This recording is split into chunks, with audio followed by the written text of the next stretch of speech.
Για να μην μου λες βλακίες. Θα σε βάζω να το βλέπεις κάθε μέρα. Τι ομάδα είσαι? Άρη. Δεν θα τα αλλάξεις. Όχι.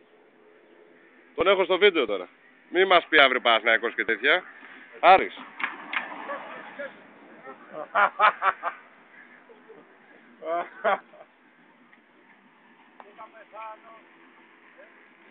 Το δικέφαλο στο μπούτο μου επάνω.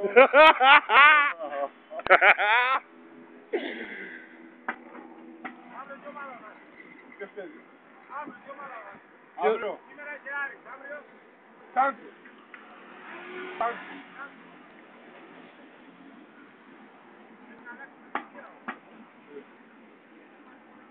Όχι, Έλληνες. Συγγνωμοτινή είναι μουσουλμάνοι, συγγνωμοτινή είναι. Τάνκι είναι πιο πολύ Έλληνες.